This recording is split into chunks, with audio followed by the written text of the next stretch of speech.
warahmatullahi wabarakatuh. Kami dari kelompok tua, mahasiswa program studi kimia akan mewawancarai salah satu pemuka masyarakat dan tokoh agama yang berada di Kecamatan Sukajadi, tepatnya di Masjid Al-Amilin. Di sini kami akan mewawancarai salah satu ketua remaja masjid setempat, dan ini adalah bentuk pemenuhan penugasan dengan mata kuliah Al-Islam Kemuhammadiyahan yang diampu oleh Bapak Dr. Sa'ban MA. Ayo ikutin keseruan kami selanjutnya. Assalamualaikum warahmatullahi wabarakatuh. Waalaikumsalam warahmatullahi wabarakatuh. Alhamdulillah, kami di sini berada di Masjid Al-Amilin di Kecamatan Sukajadi bersama dengan Ketua Remaja Masjid setempat. Kami dari Prodi Kimia, saya Rene Fernanda, saya Habibullah, Saya Zaki. Saya Sifra Halbini, saya Aula Aminita, saya Mutiara Latif. Di sini kami telah bersama Ketua Remaja Masjid yang sangat Masya Allah, tabarakallah, memiliki banyak wawasan dan pengalaman yang banyak mengenai tentang remaja masjid, bersama Bang Malik Al-Ghani, Ketua Remaja Masjid. Izinkan kami dari Universitas Muhammadiyah Riau ingin menyampaikan beberapa pertanyaan untuk memenuhi penugasan kami dalam mata kuliah Al-Islam Kemuhammadiyahan. Materi wawancara kami mengenai tauhid sosial serta peran dan cara Abang menyikapi permasalahan terkait permasalahan sosial yang terjadi di lingkungan Masjid Al-Amilin. Langsung saja ya, pertanyaan pertama dari Habibullah. Silakan disampaikan kepada Ketua Masjid, Ketua Remaja Masjid Malik Al-Ghani.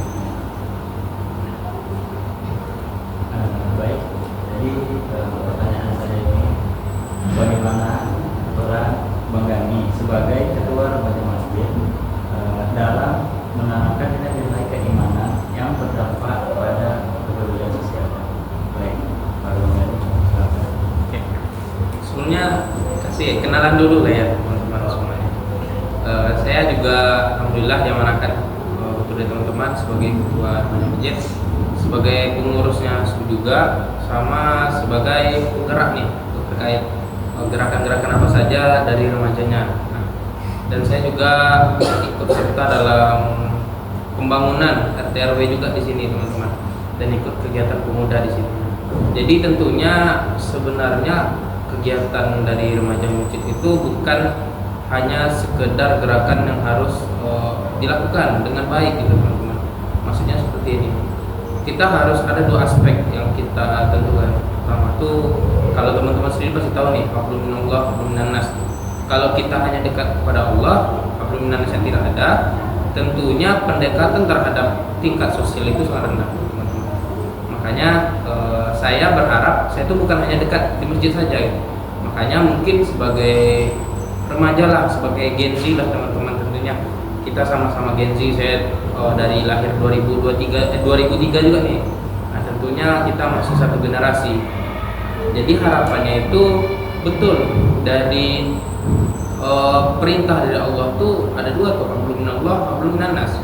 Kalau kita tak dekat sama manusia, kita percuma saja dekat sama Allah gitu. Makanya dari pembahasan teman-teman mengenai tauhid, bagaimana gerakan remaja itu harus kita dekatkan dulu sosialnya. Makanya bagaimana gerakan saya sebagai remaja masjid, tentunya pertama kita harus mendekatkan diri. Tentunya apa? Kita harus tahu nih kira-kira gerakan kita ini seperti apa. Apakah kita melakukan gerakan sosial saja, atau gerakan keagamaan, atau hanya sekedar melaksanakan proker-proker saja. Tentunya niat yang tulus dulu teman-teman. Di sini saya ajarkan kepada adik-adik saya, melaksanakan kegiatan itu tidak boleh adanya pamrih teman-teman. Jadi pamrih itu seperti apa? Kalau kita ajarkan dari awal kepada adik-adik itu harus ada pamrih, mereka tidak bakal tahu namanya ikhlas. Dari ikhlasnya saja itu sudah tidak ada, nanti gerakan sosialnya susah. Contoh, melaksanakan kegiatan bersih-bersih. kalian bakal dikasih nih duit kalau kalian ikut bersih-bersih. Memang betul mereka bakal semangat, tapi setelah nanti kegiatan yang mungkin di tahun besok tidak ada dikasih duit, nah itu minus satu kegiatan sosial. Tingkat kepedulian dari masyarakat itu bakal makin turun. Itu yang saya ajarkan. Itu salah satu gerakan saya sebagai remaja masjid. Kedua, saya harus mendata dulu nih. Jadi saya mewajibkan kepada RT RW itu memberikan yang namanya data berapa anak-anak remaja di keluarganya masing-masing. Di sini itu ada sekitar 156 kakak dalam satu RW.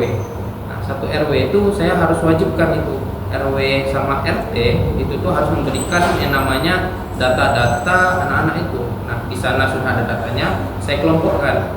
Nah, contoh di kelompok yang pertama itu anak-anak TK, SD sampai SD kelas 3. Itu tuh kami laksanakan yang namanya TPA. Nah, di sana tuh mereka harus melaksanakan pertama ngaji dulu.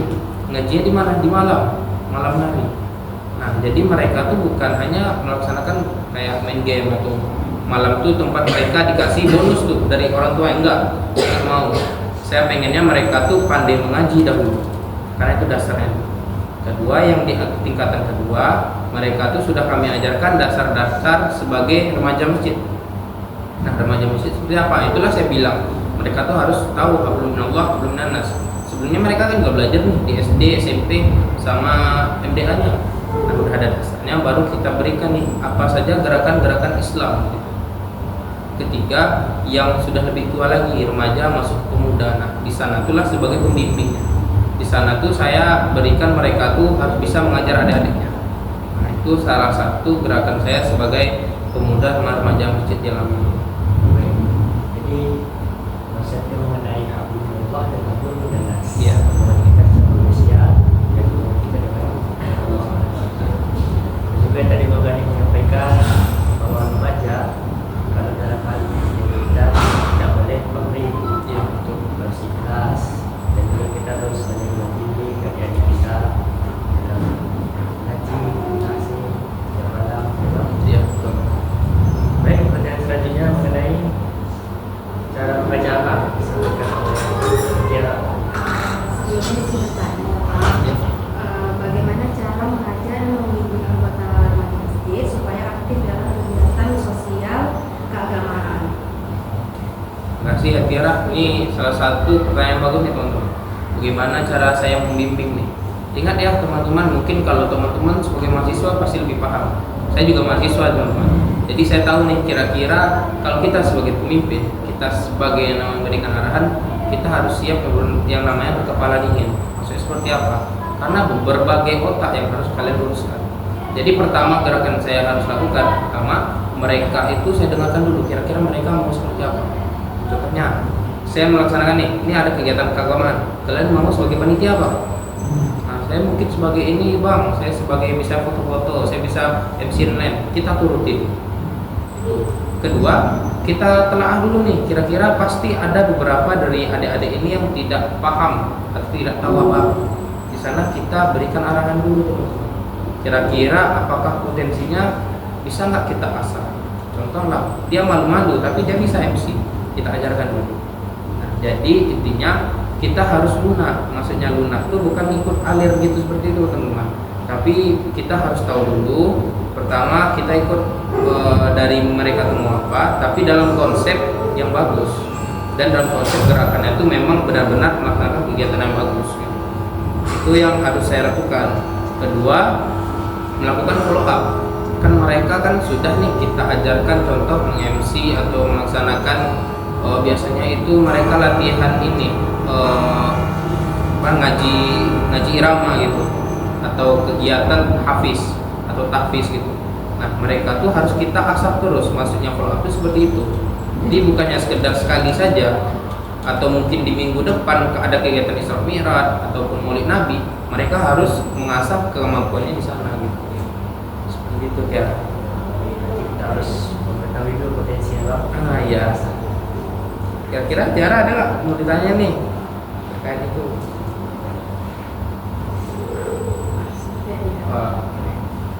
Kita lanjut pertanyaan selanjutnya dari Aula.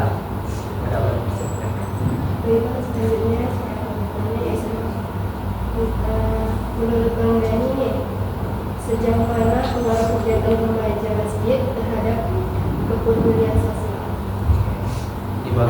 teman-teman dari aula. Nah, jadi pertama nih kita sudah bentuk nama remaja masjid, kedua kita sudah memberikan arahan, ketiga apa yang namanya efek nih terkait kegiatan remaja masjid. Bagus. Jadi remaja masjid itu bukan hanya sekedar kegiatan ya have fun atau lain-lain. Kami juga have fun teman-teman. Kadang-kadang kami nonton bioskop bareng. Karena biasanya itu ada jatah sendiri nih untuk remaja masjid. Ini terakhir mungkin minggu depan tuh kami dapat tiket gratis untuk nonton bioskop nih. Karena apa? Kami itu ada jaringan pemuda remaja masjid Indonesia. Jadi itu salah satu bonus nah kira-kira teman-teman.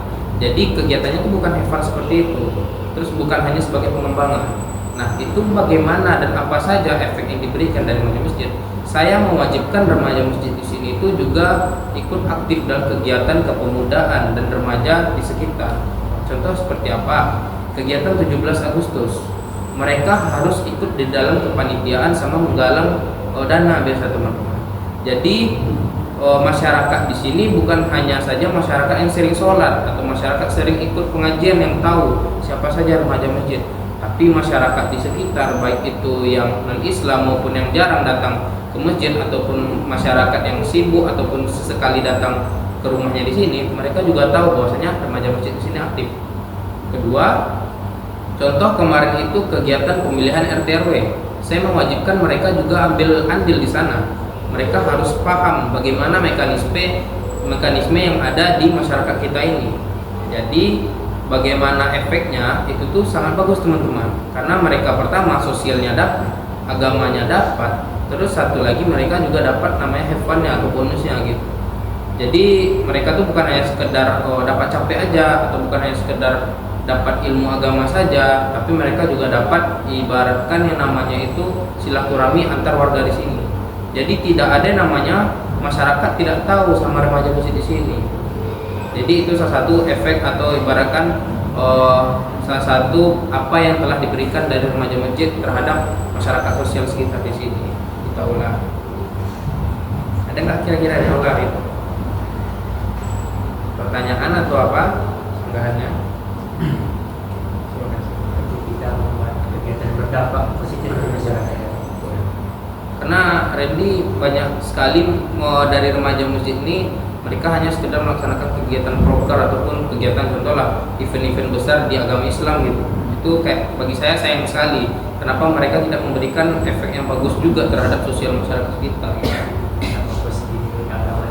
Iya betul. Makanya masukkan ke hablum minallah, hablum minannasnya. Gitu. Baik, selanjutnya dari Zaki ya. Atau dari Sifra dulu, dari Sifra dulu ya. Dari Sifra Jadi, silakan. pertanyaannya adalah Ya. bagaimana tauhid sosial akan menjadi solusi untuk meningkatkan hubungan silaturahmi di setiap manusia? Tauhid sosial ya. Nah, jadi sedikit kita bahas ya teman-teman, tauhid itu mengenai bahwasanya kita percaya bahwasanya keesaan Allah itu satu, dan Allah satu, sifat-sifat Allah itu ya Allah saja gitu teman-teman. Dan bagaimana tauhid itu memang benar-benar bahwasanya manusia itu hanya menganggap bahwasanya Tuhan itu satu gitu teman-teman. Jadi tauhid sosial itu tuh maksudnya bagaimana? Kita harus menyesuaikan atau kita harus melibatkan setiap kegiatan sosial kita itu harus yang namanya berlandaskan tauhid. Maksudnya seperti ini. Contoh, kalian melaksanakan kegiatan bersih-bersih. Kenapa melaksanakan bersih-bersih? Karena kebersihan sebagian dari iman. Islam itu cinta kebersihan.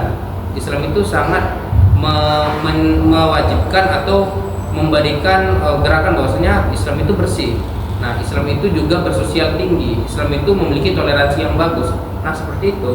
Dari tauhid sosial itu bahwasanya mengajarkan dari remaja masjid ataupun dari kita juga harus memberikan dampak sosial yang bagus.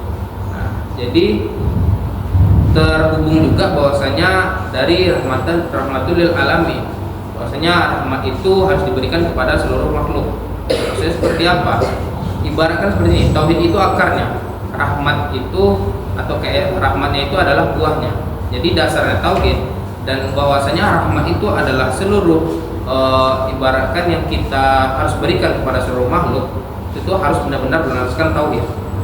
Jadi akarnya itu kuat, tauhidnya kuat, bahwasanya iman kita kuat dan buahnya itu bagus. Jadi kita memberikan dampak yang bagus terhadap sekitar, bukan hanya makhluk hidup, bukan hanya makhluk hidup itu seperti manusia saja, tapi bagaimana kita menyayangi hewan-hewan, bagaimana kita menjaga tumbuhan, bagaimana kita menjaga kebersihan, itu adalah salah satu rahmatul lil alamin. Jadi tauhid sosial itu beriringan mengenai rahmatul lil alamin dan berhubungan dengan toleransi gitu Syifra. Kira-kira ada nggak pertanyaan lagi Syifra? Itu aja. Berarti hubungan tauhid sosial dengan rahmatul alamin jalan seiring berjalan. Ya betul. Selanjutnya dari Zaki. Sebelumnya saya ingin tanya Bang, Abang jadi ketua remaja masjid ini udah berapa lama? Kalau ketua sebenarnya ini udah periode ketiga teman-teman. Berarti udah Iya, kalah Jokowi. Itulah makanya saya udah bilang tuh ke pengurus, kenapa nggak diganti aja gitu, karena bukannya saya capek, tapi kapan lah regenerasinya gitu. Tapi kalau lagi sanggup bakal saya senain. Nah, selama 3 periode ini Bang, apa kendala yang terberat Abang rasakan jadi ketua remaja masjid? Kendala terbesar tuh gini teman-teman, mengenai mungkin teman-teman juga sudah melaksanakan kegiatan nih, keuangan itu sangat sensitif teman-teman. Nah itu salah satu tantangan besarnya. Itu yang pertama, kenapa saya bilang saya itu sering ibaratkan dikata bahasa-bahasa angin lewat tuh ya duit dan lain-lain. Tapi alhamdulillah bukannya mereka menuduh atau apa, tapi mereka cuma bilang jangan sampai itu. Saya nggak bakal. Kalaupun mungkin ada niatan kayak gitu, udah miskin kali masjidnya. Karena kunci masjid saya megang itu. Tapi itulah yang namanya kalau kita sudah namanya kuatkan fondasi iman, kita tuh nggak bakal berani seperti itu teman-teman. Nah, jadi salah satu tantangannya itu pertama keuangan. Karena ibaratkan ini uang zakat itu juga saya juga yang megang tuh. Bayangin dalam satu hari itu sekitar 10 juta tuh ada gitu. Itu takut kita. Nah itu tantangan besar lah, bagaimana kita menjaga amanah kepada masyarakat. Kita diberi amanah nih, tak mungkinlah saya dikasih 3 periode itu bukan hanya karena saya itu mau, tapi karena kepercayaan. Nah itulah membangun kepercayaan itu yang susah. Nah makanya sebenarnya yang paling berat itu adalah menjaga amanah atau menjaga kepercayaan dari warga-warga sekitar. Terus kedua, menyamakan persepsi, tujuan, sama memberikan motivasi terhadap remaja-remaja di sini gitu. Jadi menggerakkan itu juga susah. Karena apa? Mereka pasti banyak alasan. Dari remaja saya juga banyak mahasiswa, banyak siswa juga sibuk dan lain. Kadang kami sampai jam 11 karena malam itu aja kosong. Nah, jadi itu salah satu tantangan besarnya gitu. Amanah sama memberikan gerakan yang selalu ibaratkan bukan stabilitas saja tapi selalu berkelanjutan. Itu yang sangat susah Zaki sebagai ketua. Zaki nanti bakal jadi ketua juga nanti. Setidaknya bukan ketua, pemimpin rumah tangga dan apalagi pemimpin untuk diri sendiri gitu. Terhadap teman tuh pasti itu Zaki. Terima kasih Pak. Ya, assalamualaikum. Dari tantangan itu kan gimana cara Lengkapinya gini ya. Mungkin dari teman-teman tuh pasti sudah merasakan yang namanya kerjasama. Kita harus tahu bagaimana menyikapinya kalau kita sudah di lapangan. Nah, menyikapinya seperti apa? Pertama, itulah kita sebagai pemimpin tuh harus namanya kepala dingin. Kita tidak boleh panik. Kita harus tahu yang namanya berpikir dalam tekanan. Maksudnya seperti apa? Ini kita sudah dekat di belakang didorong dan di depan kita ini ada duri. Bagaimana kita mencari solusi di dalam yang namanya ujung tanduk itu teman-teman. Nah di sana pentingnya atau solusinya tantangannya itu. Saya itu bukan hanya satu plan. Tentunya saya memberikan gerakan, pasti ada plan A, plan B, plan C. Jika plan A tidak bisa, plan B ada. Jika plan B tidak bisa, plan C ada. Jika plan C juga tidak ada, kita harus mengevaluasi. Jadi misalnya contoh nih, gerakan saya sangat susah nih menggerakkan remaja di sini. Sudah pakai plan A, plan B, plan C, plan D, sampai plan Z, nggak bisa juga. Saya evaluasi. Kaliannya mau seperti apa? Nah itulah fungsinya komunikasi. Komunikasi baik, pasti gerakan baik. Kalau komunikasi buruk, pasti gerakannya kelihatan nih. Oh, ini sepertinya ada kekurangan. Komunikasinya ready. Terus satu lagi, kepercayaan. Yang saya bilang tadi amanah. Kalau kita yang namanya sekali sudah tidak memberikan kepercayaan atau mengecewakan orang, pasti bakal susah memperbaikinya. Makanya saya dari awal saya harus memberikan yang namanya dampak yang baik sama memberikan pandangan yang baik terhadap masyarakat sekitar. Menjaga kepercayaan masyarakat itu penting. Iya betul. Baik, ini yang terakhir, apa harapan dan pesan abang lah untuk generasi muda dalam memahami nilai-nilai keislaman dan beragama? Oke. Bagus nih. Dengarkan ya teman-teman semua sini yang mendengarkan nih, sebagai generasi penggerak, generasi emas yang katanya bakal bersinar nih. Bukan hanya manusia silver saja yang bersinar, tapi generasi emas juga bersinar nih. Nah, jadi harapan dan keinginan saya nih, kira-kira kita tuh pertama, apapun gerakan kita, apapun yang kita lakukan, kita harus landaskan nama keimanan. Jika keimanan tidak ada dalam gerakan kita, itu hanya sia-sia. Terus satu lagi, jangan pernah lupakan gerakan kita itu memberikan dampak apa, dampaknya seperti apa. Itu kita harus melakukannya, bukan kita melaksanakan kegiatan sia-sia saja. Dan satu lagi, mungkin bagi saya ada salah satu kata-kata saya yang saya selalu ingat-ingat, itu bahasanya ini akan berlalu. Maksudnya seperti apa? Kita dalam keadaan happy, gembira, senang, itu akan berlalu. Kita dalam sedih, duka, atau kita dalam sakit hati, itu pasti akan berlalu.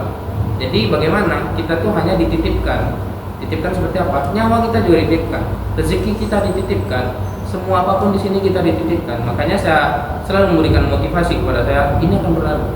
Teman-teman diberikan kesedihan, itu bakal berlalu. Makanya sebagai generasi yang emas, generasi Z lah terutama, yang bakal nanti kalian 2045 nanti kalian bakal jadi garda terdepan sebagai pemimpin nantinya. Ingat, kalian tak boleh menjadi generasi yang lembek. Lembek itu seperti apa? Atau generasi kerupuk itu seperti apa? Kalian sedikit digini, kalian bakal ngeluh, gak mood dan lain-lain. Saya tak mau seperti itu. Harapan saya kita harus menjadi generasi kuat dan berlandaskan itu yang saya bilang, Bunallah hablum minan nas. Itu adalah dasar yang sangat baik, dan jangan lupa melupakan namanya keimanan. Seperti itu teman.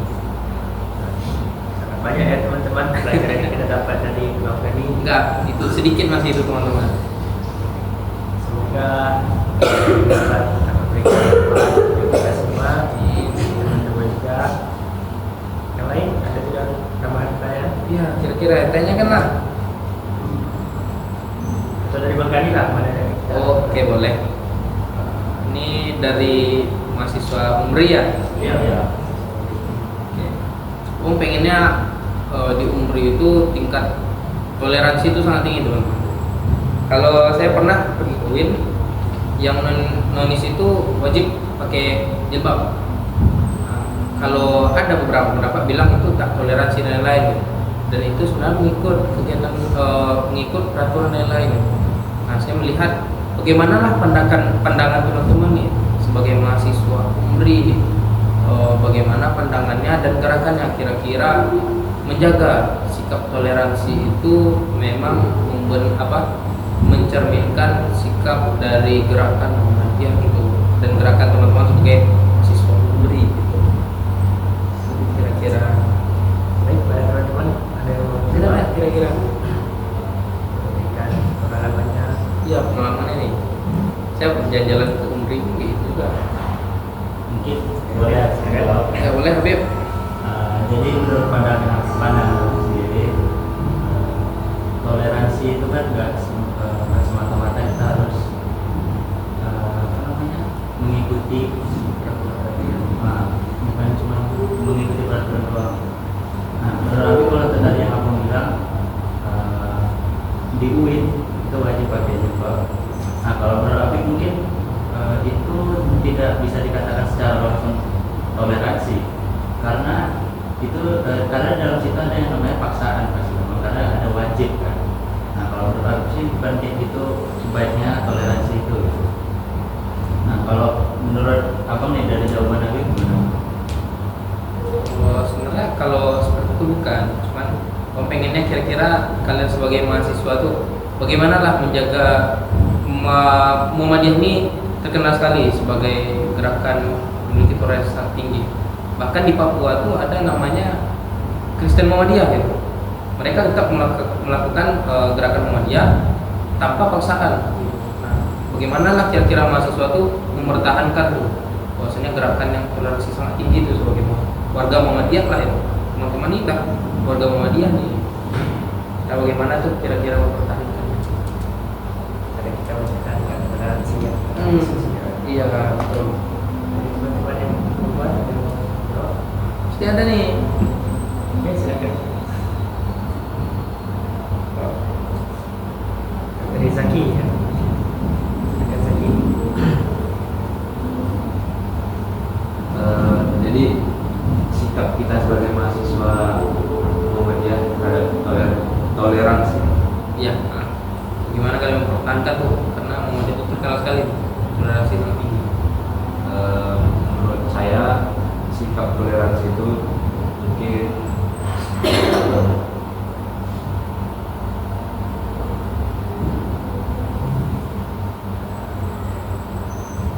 saling menjaga. Oh iya. Berarti teman-teman dari mahasiswa Umbri selalu menjaga ya nilai-nilai toleransi itu. Ya bagus sih. Jawaban bagus. Karena kan di Umbri itu ada juga yang menulisnya. Iya. Tapi mereka tidak diwajibkan memakai jilbab. Dan kalau belajar Aika gimana kira-kira kalau itu? Nah, di Umbri sendiri pas pembelajaran keagamaan, mereka yang menulis juga diperbolehkan mengikuti, tapi mereka tidak diwajibkan untuk mengaplikasikannya. Berarti belajar boleh. Belajar boleh. Berarti tidak ada paksaan. Ya. Berarti kan tahulah teman-teman sendiri kan dari Muhammadiyah itu seperti apa kan menjaga toleransi itu. Berarti teman-teman mahasiswa tinggal menjaga sama memastikan toleransi itu selalu ada ya. Kita sebagai manusia dalam sosial kita saling berinteraksi dengan sesama kita. Hubungan kita bukan cuma dengan ibadah aja, tapi ibadah itu juga ada namanya ibadah sosial. Ada juga ibadah yang berkaitan dengan diri kita. Jadi cara kita menjaga toleransi itu adalah kita walaupun dia muslim, dia berlatar belakang yang berbeda, suku yang berbeda, atau apapun yang berbeda, dalam berinteraksi kita harus saling menjaga, saling menghargai. Jadi tidak ada perbedaan gitu. Supaya nantinya toleransi ini terus terjaga sampai ke generasi selanjutnya dan juga tidak mengurangi nilai-nilai kemuhammadiyaan. Kira-kira seperti itu. Bagus sih jawaban. Baik, mungkin sekian dari wawancara kami bersama Malik Al-Ghani. Bang Malik Al-Ghani selaku Ketua Remaja Masjid Al-Abidin di Kecamatan Sukajadi. Semoga ilmu yang teman-teman dapatkan dapat memberikan manfaat dan juga dapat diaplikasikan dalam kehidupan sehari-hari. Barakallahu fikum. Taqabbalallahu minkum tilawatahu innahu ghafurur rahim. Saya tutup. Assalamualaikum warahmatullahi wabarakatuh.